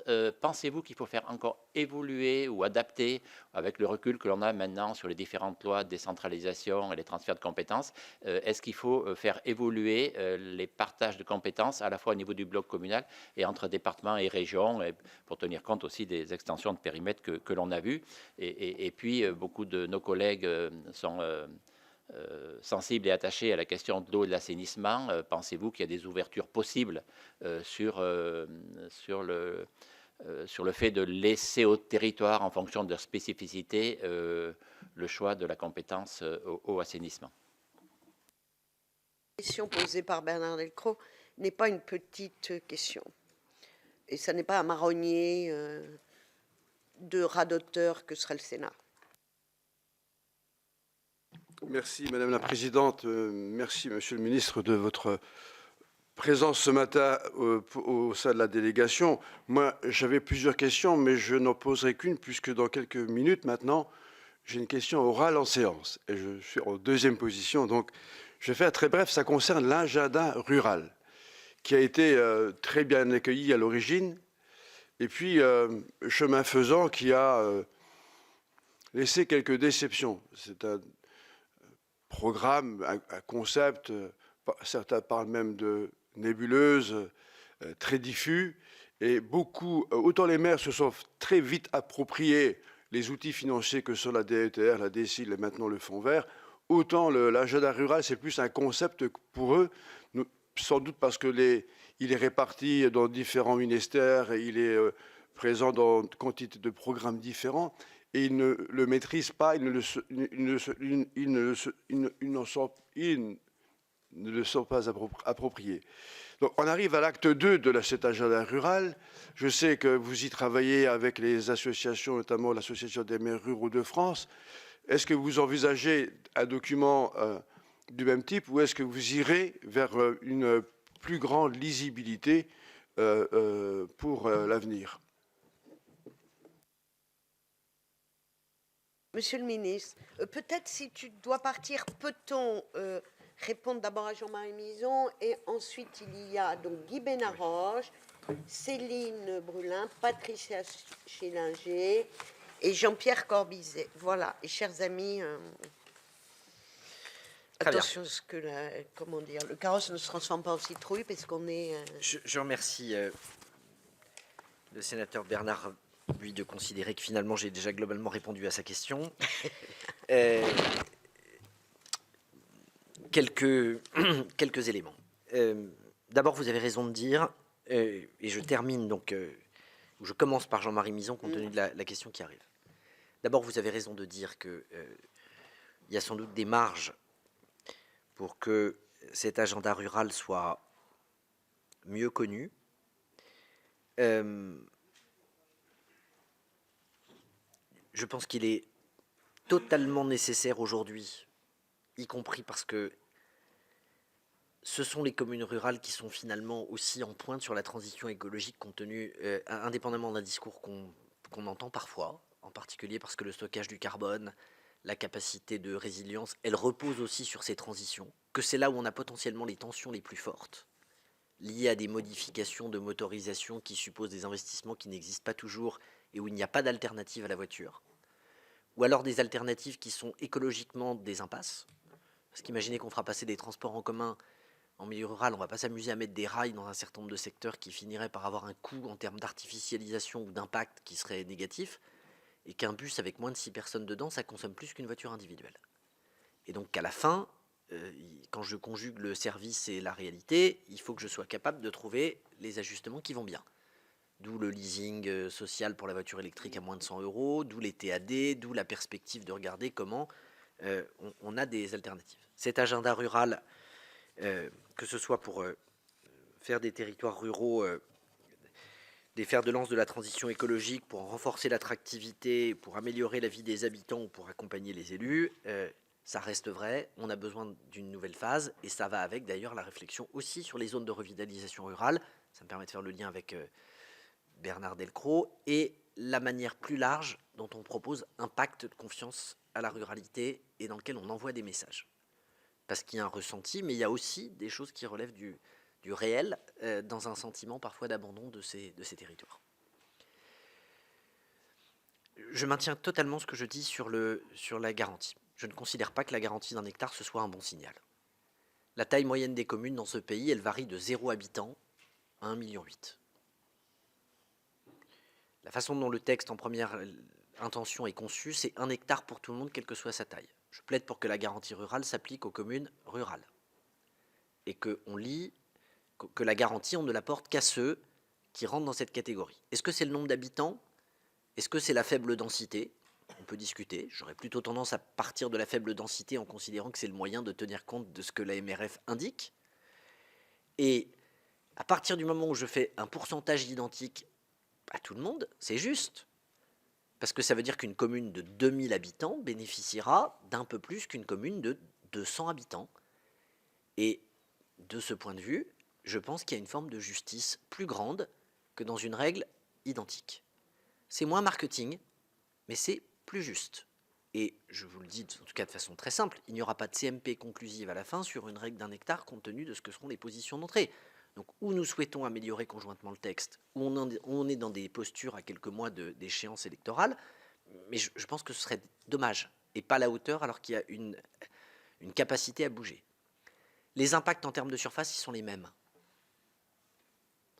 Si je donne 1 hectare à tout le monde, ça fait 35 500 hectares. Si je donne 1%, ça fait 34 500 hectares. Si je réserve ce bénéfice aux communes peu denses, ça fait 17 000. C'est-à-dire à peu près la moitié. Et donc, on sera sur, à la fin, une règle qui consistera en volume, à être sur un volume comparable, mais pas réparti de la même manière.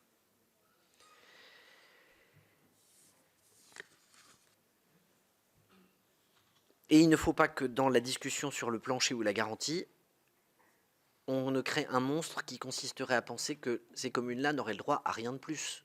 Parce que la vérité, c'est qu'on revient à nos sujets de territorialisation, de SRADET et de trajectoire, et il est souhaitable que dans des quantités d'endroits, les perspectives et les trajectoires soient significativement plus élevées que cette garantie, y compris parce qu'il y a une attractivité naturelle qu'il ne faut pas masquer. Après, plusieurs sujets.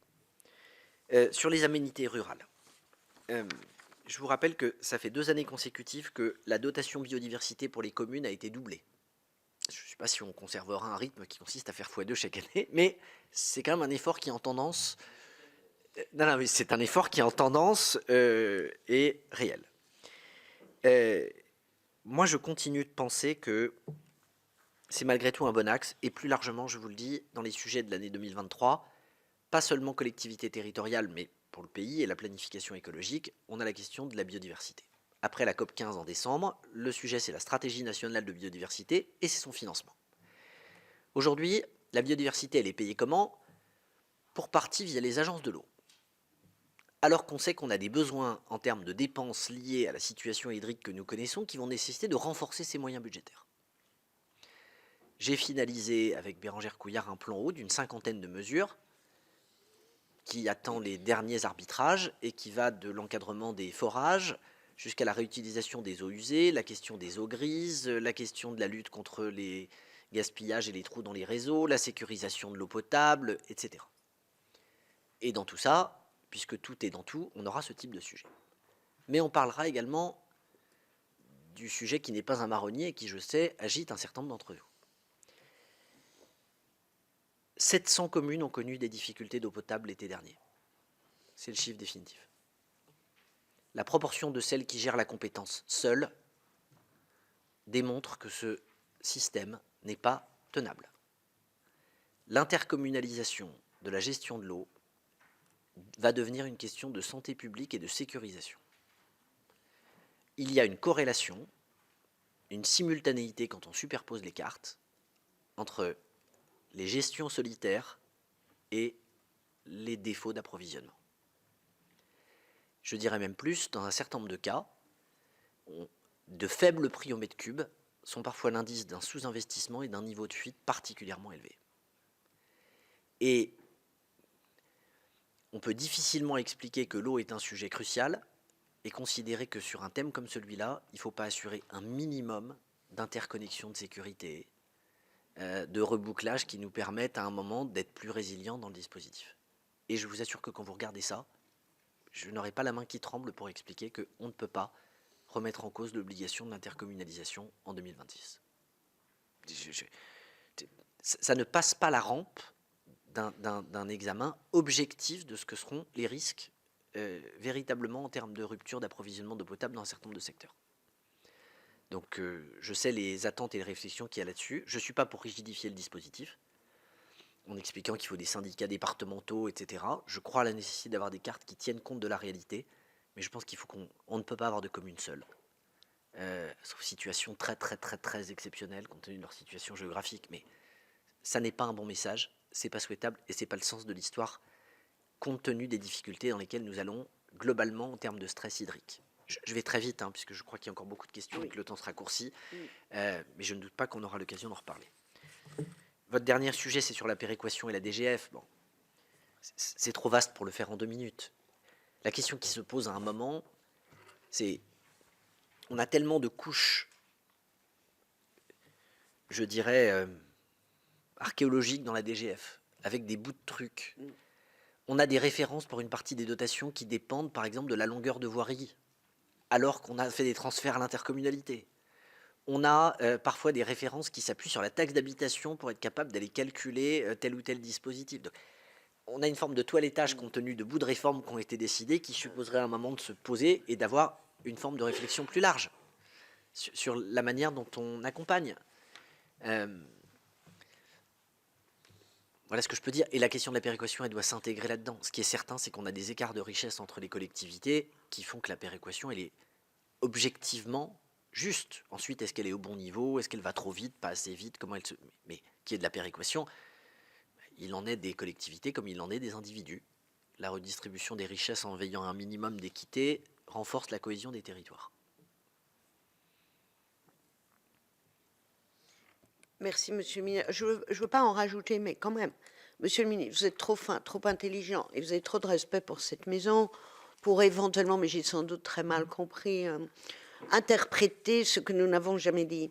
Au Sénat, quand nous défendons un regard sur l'eau et l'assainissement, il n'a jamais été question pour nous d'affirmer et de prétendre que c'est parce qu'on est seul que l'eau est mieux gérée. Jamais. Sauf, Monsieur le ministre, et là, vous ne pouvez pas ne pas être d'accord avec moi, parce que ce sont les faits. L'eau ne coule pas selon des périmètres administratifs, mais l'eau coule selon la nature et selon des bassins versants. Donc nous, ce que nous disons, oui, au fait qu'il faut effectivement être à une échelle de pertinence avec la gravité des choses, mais si on peut sortir de la rigidité miraculeuse française qui consiste à mettre des gens dans une boîte quand la boîte ne leur va pas, voilà, mais je ne serai pas plus longue, on va en reparler, c'est un sujet.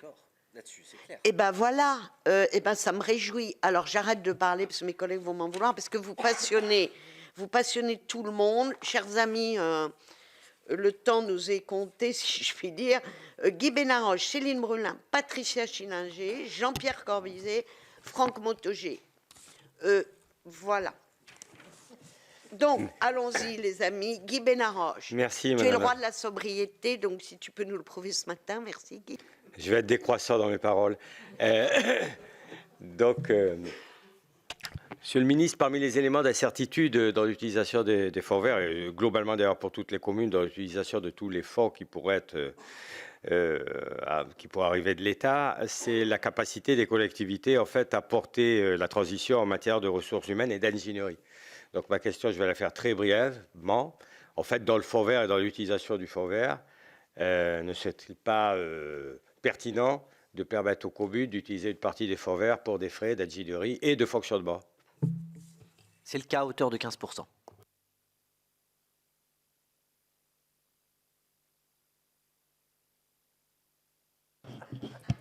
Merci, Présidente. Monsieur le ministre, vous m'inquiétez quand vous dites que l'ensemble des crédits du filet de sécurité risque de ne pas être consommés. Et je suis très inquiète, enfin pas très inquiète, je mesure quelle va être la réaction des communes notamment qui vont apprendre ça. On est un certain nombre pour ne pas dire tous ici, à avoir alerté sur la complexité de ce dispositif, sur le fait que peut-être dans ce contexte que vous évoquez, des communes vont être amenées à rembourser les acomptes qui leur ont été versés. Enfin, je pense qu'on va au-devant d'un fort mécontentement sur ce sujet. Et ça me confirme dans l'idée que peut-être le plus simple, ce serait de revenir pour toutes les collectivités qui le souhaitent à la possibilité d'accéder aux tarifs réglementés de l'énergie, enfin tarifs réglementés de vente, des tarifs qui devraient être mieux adossés au coût réel de production et de commercialisation, plutôt que des dispositifs comme ça, avec des critères dont on savait depuis le début qu'il serait très compliqué à mettre en œuvre et qu'il y aurait des trous dans la raquette et des gens qui passeraient entre les mailles du filet. Et d'ailleurs, s'il reste des crédits, moi je vous alerte sur un sujet dans le sujet, c'est qu'il y a un certain nombre de collectivités, de communes notamment, qui ont dû renouveler leur contrat au plus haut des hausses d'énergie à l'automne, en gros, et qui voient aujourd'hui qu'elles ont contracté des contrats avec ce niveau de dépenses qui aujourd'hui a un peu diminué, même pas mal diminué. Et donc, est-ce qu'il n'y a pas à réfléchir à les aider à renégocier ces contrats pour qu'elles reviennent au prix plus actuel? Deuxième question, très vite, Madame la Présidente. Sur le fonds vert, j'entends, vous dites, on n'a pas augmenté la DGF au niveau de l'inflation, mais il y a le fonds vert. Et je reprends ce qu'ont dit un certain nombre de collègues. Oui, mais le fonds vert, il a quand même un certain nombre de critères qui ne permettent pas de rentrer toutes les opérations que les collectivités voudraient réaliser. Et donc, on a là encore un aspect un peu de recul de l'autonomie des collectivités à travers ce fonds. Et je pense que même si on peut se réjouir que ce fonds soit aujourd'hui à disposition, ça ne doit pas définitivement enterrer l'idée que la DGF doit être indexée sur l'inflation. Merci. Bon. Sur le filet de sécurité, je joue la transparence la plus totale avec vous. Je ne vous dis pas que les sommes ne seront pas atteintes. Je vous dis, quand je regarde aujourd'hui ce que sont les chiffres, je n'ai pas un niveau de recours à la hauteur de ce qu'on imaginait. Mais si je jouais à faire la même chose sur le chèque carburant, il y a 10 millions de foyers qui sont éligibles, on en a moins de 5 millions pour le moment qui l'ont demandé. Donc, quelle est la part de non-recours potentiel de gens qui ne connaissent pas le dispositif, et quelle est la part d'écart d'estimation entre ce qu'on pensait être le besoin et ce que sera la réalité? Pourquoi je prends les devants? En disant que si c'est le cas, de manière à éviter une éviction de crédit, pour reprendre des termes européens, ça vaut le coup de se dire qu'à budget constant, il y a peut-être des compléments qu'on peut apporter aux collectivités plutôt que ça retombe dans le pot commun. Donc, vous voyez, je vais assez loin dans ce que je dis et dans la manière dont je le dis. Bon. Mais à ce stade, c'est une forme d'alerte en considérant qu'on est tous très attentifs à la situation des collectivités et qu'on souhaite qu'elles soient capables d'investir et de porter les enjeux de solidarité et de transition à l'échelle de notre pays. Ça n'est pas une manière de vous dire que les sommes ne seront pas au rendez-vous. C'est une façon de s'assurer qu'elles vont le rester. Je précise là-dessus. Sur le fonds vert, encore une fois, il n'y avait rien, on ajoute 2 milliards. Laissons-nous un peu de temps. On a fait un truc hyper large. On a supprimé, on a été à rebours de ce qui se fait depuis des années dans le fait d'aller mettre des appels à projets, des appels à manifestation d'intérêt. On a fait aussi simple que possible. On a imaginé 14 portes d'entrée. On n'est jamais que le 9 février. Donc, je souhaite juste qu'on se laisse un peu de temps, qu'on soit aussi capable de faire un bilan et qu'on regarde pour les années qui viennent comment on a vocation à l'arranger. Mais je pense que c'est la bonne façon de procéder, avec une large possibilité pour les élus de l'utiliser. Et on me dit que dans un certain nombre d'endroits, en fait, c'est l'inverse qui se passe. On met au titre du fonds vert des crédits qui étaient fléchés vers de la DETR ou de la DSIL pour libérer les enveloppes qui ensuite peuvent être utilisées sur d'autres critères. J'attends là aussi d'avoir un début de retour, mais j'ai eu des premiers retours en disant on commence par prendre les dossiers DSIL, DETR déposés, et tous ceux qui sont éligibles au fonds vert, on va les mettre dessus, comme ça on récupérera des crédits pour autre chose. Donc, c'est ça globalement la dynamique que je retiens. Sur les prix de l'énergie, là le sujet il est un tout petit peu plus complexe. C'est-à-dire que vous savez très bien qu'il y a une part qui relève de droit européen, qui relève de droit à la concurrence, et l'urgence là-dessus, c'est ce qui se passe à l'échelle européenne. C'est d'abord la réforme du marché européen de l'électricité et de l'absurdité qui consiste à payer le kilowatt sur la base de ce qui est financé dans le cadre du gaz. Et ça, c'est pas ce gouvernement ou le précédent. C'est 20 ans de politique globale dans lequel on a pour des raisons de convergence européenne, mis en place un dispositif dont on n'imaginait pas qu'il aurait cette conséquence compte tenu de ce qu'était notre mix énergétique.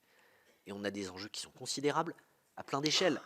C'est évidemment de faire en sorte de retrouver notre part de nucléaire, parce qu'une partie aussi des surcoûts est liée à cette indisponibilité. C'est de le conforter dans les années qui viennent pour conserver une indépendance et une possibilité d'avoir une énergie qui soit décarbonée et qui soit pilotable. Et c'est la progression de nos énergies renouvelables pour sortir du fossile, parce que sinon, de toute façon, quels que soient les mécanismes qu'on mettra en place, les tendances haussières qu'on connaît, on les retrouvera avec en prime les dégâts sur la planète.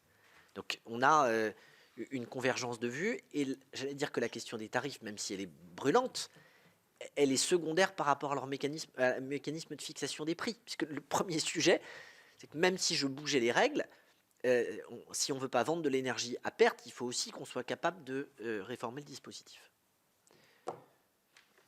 Merci, monsieur le ministre. Alors, si jamais nous n'avions pas le temps de poser toutes les questions, ce que je vous propose, c'est que nous les transmettions au ministre, qui sera ravi d'y répondre. Et puis, il y a des sujets qu'on n'a pas abordés, pour lesquels vous aurez le droit à une seconde chance en venant nous voir. Patricia Schillinger. Merci, Patricia. Monsieur le ministre, on parle beaucoup de sobriété énergétique, qui demande beaucoup d'investissement dans les communes, et les collectivités territoriales ont parfois plusieurs responsabilités.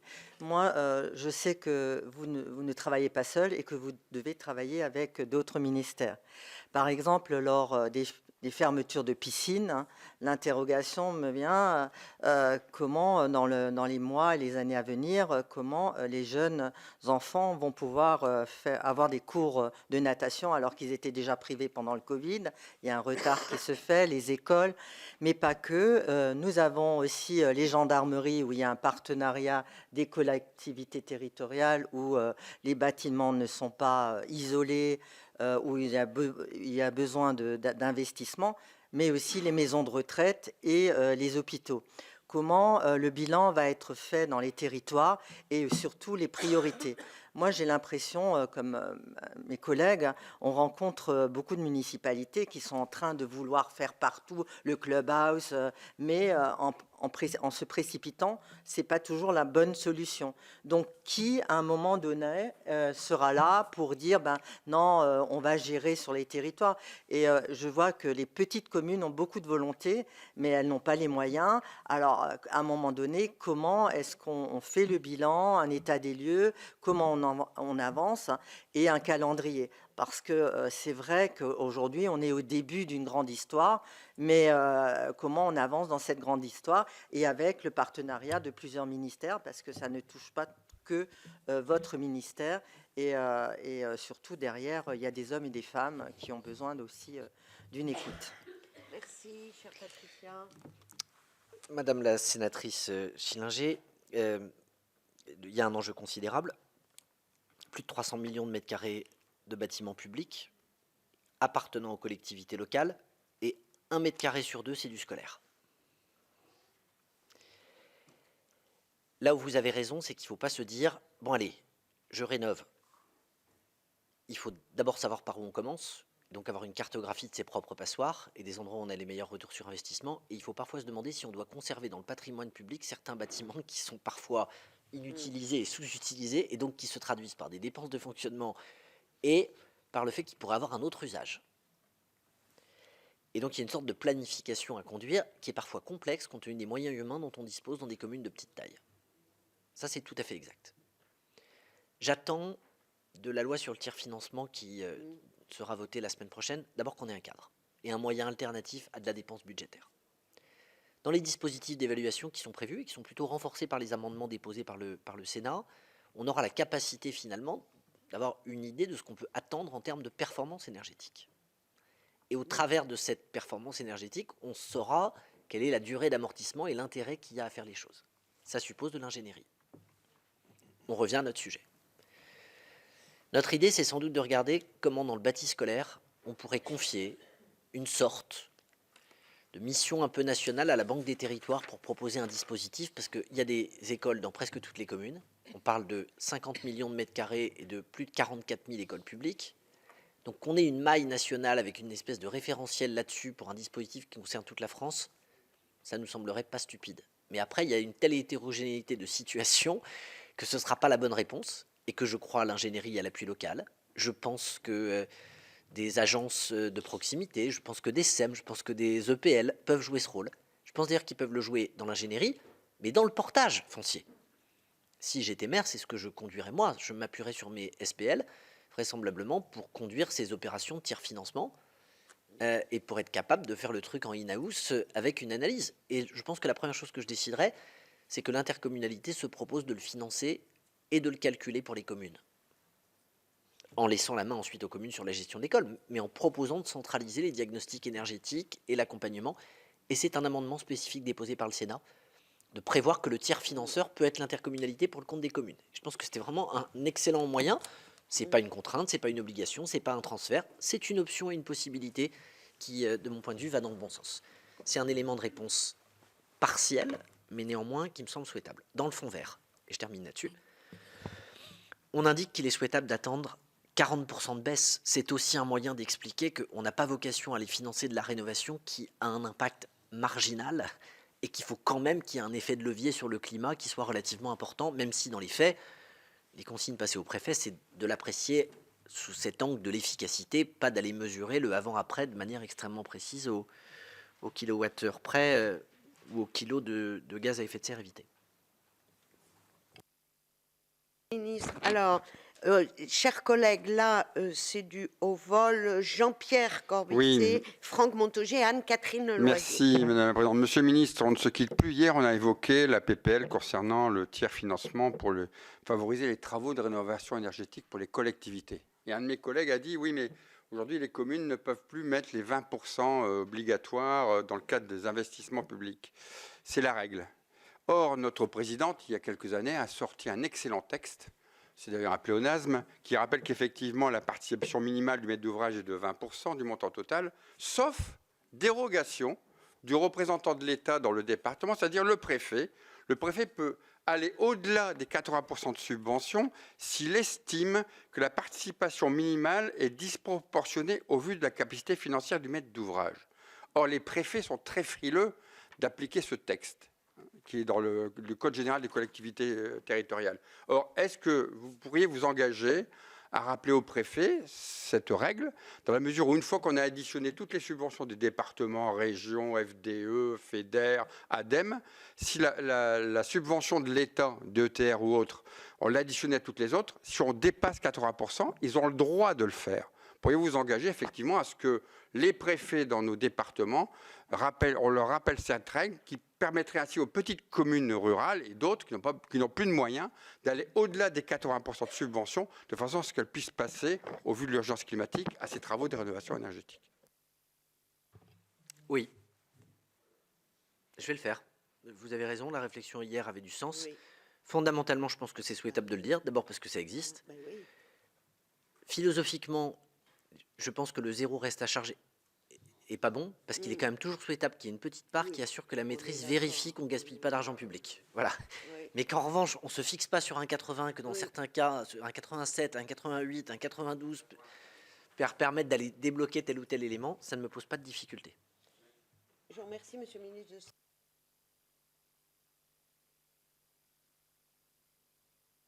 Pas abuser. Oui, mais merci, Madame la Présidente. Merci, Monsieur le Ministre, pour vos explications et présentations. Vous avez fait allusion en fait, à un sujet qui nous préoccupe dans cette délégation régulièrement, c'est celui de la fabrique de la loi. Moi, je pense, comme vous, qu'on est dans une situation, en particulier par rapport aux ânes, qui est un exemple typique, où le comment prime presque sur le quoi, sur l'objectif politique que l'on se fixe. Donc moi, la question que je veux vous poser, à la lumière de la façon dont se déroule la question du ZAN, dans les échanges entre gouvernement et Parlement en particulier, ne croyez-vous pas qu'on devrait, dans les études d'impact, se poser la question justement du comment, de la faisabilité des objectifs que l'on se donne? Ça nous permettrait probablement de légiférer en pleine connaissance de cause et de cause des difficultés que pose effectivement l'objectif politique qu'on peut se donner. Avec le ZAN, on est typiquement dans ce cas de figure. Donc moi j'en appelle, peut-être partagerez-vous, à ce que les études d'impact soient plus larges et se posent finalement la question de la faisabilité de l'objectif politique que l'on se fixe. Et je trouve qu'aujourd'hui, on ne le fait pas suffisamment et que ça nuit finalement à l'efficacité de la relation gouvernement-parlement et à l'efficacité de l'acte législatif. Le deuxième point, il est plus anecdotique, mais il me paraît très important par rapport à ce que vous avez dit. Vous avez parlé de la taxation, je ne sais pas si c'est le mot, des effets d'aubaine induits sur le foncier par la question du ZAN. Cette question-là, elle se pose aussi par rapport à d'autres projets. Je vais vous en donner un qui parlera à tout le monde, c'est celui des lignes TGV. Dès lors que vous avez une ligne TGV qui arrive sur un territoire, les populations modestes qui veulent acquérir du foncier pour se loger, etc., sont obligées de partir sur le rural, et souvent le rural profond, sans que le mot soit désobligeant à l'égard de quiconque, et avec les difficultés souvent que ces territoires ruraux ont pour accueillir, parfois dans de bonnes conditions, les populations concernées. Donc est-ce que cette idée, qui me paraît bonne, a priori, peut-être pas facile à mettre en œuvre, vous comptez l'élargir à d'autres sujets à caractère inflationniste, notamment sur le prix du foncier? Merci. Il me semble que tenir compte des études d'impact est déjà inscrit dans un certain nombre de textes, sans que forcément ce soit suivi des faits, et parfois la brièveté avec laquelle on transmet les textes rend complexe, y compris l'application de ces dispositions autour desquelles tout le monde se retrouve. Je vais faire un pas de plus en vous disant que ce que je pousse à l'heure actuelle, c'est une étude d'impact climatique. Je pense que nous devrions avoir la maturité, pas seulement de discuter en euros, mais de discuter en carbone. Je pense que nous devrions être capables de regarder sur un projet à la fois ce qu'est son impact budgétaire, et ça on commence à le faire de plus en plus, mais aussi ce qu'est son impact carbone, parce qu'il y a parfois des bonnes idées autour desquelles tout le monde peut se retrouver, mais qui auraient un impact totalement marginal sur les émissions en provoquant des débats considérables et des sentiments de frustration de certaines populations. Et à l'inverse, il y a parfois des idées qui produiraient énormément de gains climatiques et sans qu'on soit capable à ce stade de les documenter. Et donc on ne les investit pas suffisamment. Le meilleur exemple étant le covoiturage, qui est certainement l'investissement en termes de soutien qui a l'effet climatique le plus élevé pour l'investissement le plus faible. On n'a pas besoin d'importer des voitures de l'extérieur, ça ne dégrade pas notre déficit commercial, on n'a pas besoin d'importer des bornes de recharge, et à chaque fois que je mets 2 automobilistes dans une voiture, je divise par 2 un bilan carbone. Et c'est souple. Ça permet de se faire quel que soit le territoire sur lequel on se retrouve et quelle que soit sa densité, avec aujourd'hui en plus des systèmes de mise en relation qui permettent d'avancer. Je donne cet exemple, je pourrais en donner d'autres. Donc c'est dire si j'adhère, entre guillemets, à votre idée. Et puis je mets une deuxième pièce dans la machine. La question de la taxation de l'artificialisation, c'est en fait une invitation à penser la transition écologique d'un point de vue fiscal. À quel moment je commence à faire en sorte que mes impôts reflètent, ou mes signaux prix reflètent une incitation à être vertueux? Et derrière votre question sur le TGV, etc., d'abord, il y a des mécanismes qui sont parfois à la main des collectivités locales. Vous faites un tramway sur un territoire, vous pouvez faire une taxe d'aménagement majoré qui est doublée sur le secteur, qui va faire l'objet ensuite de la gentrification ou de l'évolution urbaine. Vous pouvez le justifier à proximité d'une opération de renouvellement urbain. C'est à la main des collectivités locales et vous pouvez doubler les niveaux de taxes de manière à récupérer des crédits sur les promoteurs qui vont aller s'installer dans tel ou tel endroit pour participer au financement parce qu'ils bénéficient finalement de retombées positives de l'investissement que vous avez fait. Est-ce qu'il faut un nouveau mécanisme dans le cadre des LGV ? Je ne sais pas, je pense que de manière plus large, on a des réflexions fiscales multiples à conduire. Si je veux une agriculture à laquelle on n'exige pas des rendements, il faut qu'on pense la question de la fiscalité des terrains agricoles, qui sont élevés et qui poussent du coup à avoir un niveau de revenu qui ensuite amène à se poser la question de la persistance d'un certain niveau. On a plein de questions. Et puis il y a quand même un éléphant dans la pièce. 40 milliards dans le budget de l'État sont issus de la fiscalité sur les carburants. au fur et à mesure qu'on va faire en sorte de rendre électrique le parc, il y a donc une opération de défiscalisation en parallèle qui se conduit, alors même que ces crédits servent à financer nos investissements ferroviaires et d'autres types du même. Donc, il y a une réforme fiscale globale qui est à penser en lien avec la transition écologique. Alors, la dernière, mais pas la moindre, Anne-Catherine. Mais très rapide, je le promets, Madame la Présidente. Monsieur le Ministre, merci beaucoup. En fait, moi, c'est juste pour revenir sur le sujet de la consigne pour recyclage des bouteilles plastiques, qui est un sujet particulièrement sensible auquel sont attentives nos collectivités, puisque ça impacte forcément la gestion globale des déchets. Donc, où en sommes-nous sur ce sujet, Monsieur le Ministre? Merci. Bon, je voudrais, de façon très brève, juste vous dire que conformément d'ailleurs à ce qui était dans la loi AGEC, la concertation est lancée pour savoir s'il y a matière ou pas à faire une consigne à compter du 1er juillet de cette année, puisque c'est la date théorique à laquelle on pourra faire les choses. Je vous rappelle que demain, si je fais un éphéméride, aujourd'hui c'est l'anniversaire de Thierry Kozik, que je salue, et demain ce sera l'anniversaire de la loi AGEC. Cette loi AGEC fêtera ses 3 ans, ce qui est sensiblement moins que l'âge du sénateur de la Sarthe, mais ce qui sera néanmoins un bilan d'étape sur un peu plus des 1000 premiers jours de cette loi de lutte contre le gaspillage. La consigne, c'est un vrai sujet,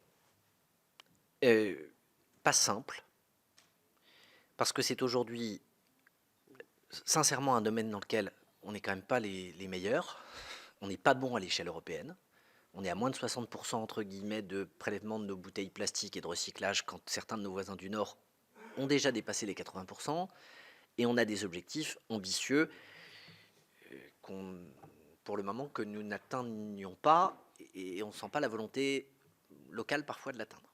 On n'a pas les mécanismes. Le problème de la consigne, c'est que aujourd'hui, ces mêmes bouteilles en plastique, elles représentent pour les collectivités locales une ressource, dans un contexte où les finances autour des déchets se tendent, puisque la progression de la TGAP pour faire en sorte d'avoir des gestes qui soient plus vertueux a tendance à augmenter. Donc si on vous baisse vos recettes et qu'on vous augmente vos dépenses, j'ai pas besoin de vous faire de dessin sur les moyens dont on dispose. Et au moment où on oblige sur les biodéchets. La concertation avec les collectivités locales, elle va être cruciale, parce que de toute façon, y compris demain, aller imaginer des dispositifs de consigne, ça veut dire des endroits physiques dans lesquels vous les récupérez. Or, comme on sait que c'est globalement sur le hors-domicile qu'on a les marges de progression qui sont les plus fortes, ça veut dire des dispositifs de centre-ville. Donc, est-ce qu'il faut un dispositif unique où je fais de la consigne partout et où je retire entre guillemets ce gisement aux collectivités territoriales? Est-ce qu'il faut un dispositif dans lequel les collectivités peuvent elles-mêmes entre guillemets bénéficier du dispositif et où elles deviennent acteurs, parce que c'est pas parce que je fais une consigne que ça ne bénéficie qu'à une filière? Est-ce qu'il y a une forme de partage en tenant compte du gisement actuel? Les questions sont sur la table, mais on ne fera pas l'économie d'un dispositif qui nous permet de tendre vers les 90% de recyclage des bouteilles en plastique. Parce que là aussi, on ne peut pas documenter ce que sont les conséquences de ce plastique qui se dissémine dans les écosystèmes et qui a des conséquences pour notre santé, et de l'autre, rester dans un statu quo qui est coupable. Donc, c'est une vraie concertation, Madame la sénatrice. Non, mais au sens où on a vraiment besoin de discuter avec tout le monde de ce qu'est le bon système. Exactement. Et donc maintenant, le moment, c'est on ouvre le dossier et on trouve une solution. Merci, Monsieur le ministre. Je veux vraiment, au nom de mes collègues, en mon nom personnel, vous remercier pour le débordement auquel vous avez participé voilà, sur l'horaire. Merci beaucoup. Je voudrais dire aux collègues que cet après-midi, en réponse à certaines de leurs questions, nous avons un débat extrêmement important sur les services déconcentrés de l'État à la recherche de l'État dans les territoires. Et je pense que voilà, c'est en cohérence avec nos préoccupations. Il y a un sujet qui me tient à cœur et au cœur de tous, dont nous n'avons pas parlé, mais nous en reparlerons. Ce sont les communes nouvelles. Et enfin, Monsieur le ministre, je vous informe, mais vous le savez déjà, nous en avons parlé, que le 16 mars, dans cette honorable maison, ici même sans doute, se tiendront les états généraux de la simplification, en écho à la question de notre collègue Franck Montaugé. Je participais ce matin avec Alain Lambert à une émission sur Public Sénat. Nous, on veut guérir. On dit halte au harcèlement sur les normes, et nous pensons d'une manière très sérieuse que nous pouvons ensemble, c'est-à-dire l'État, le CNEN, les associations d'élus et les parlementaires, œuvrer pour construire des lois plus sobres, plus simples, qui soient moins coûteuses et plus aisées à mettre en œuvre. Donc nous avons adressé, enfin, le président du Sénat a adressé une invitation extrêmement officielle à Madame la Première ministre, et nous ne voulons pas faire que parler, mais nous allons proposer à la signature du gouvernement, à la signature du CNEN et du Parlement, une charte d'engagement qui ne nécessite aucune modification de la loi, mais qui permettrait de mesurer si la loi qui est proposée, elle est vraiment nécessaire.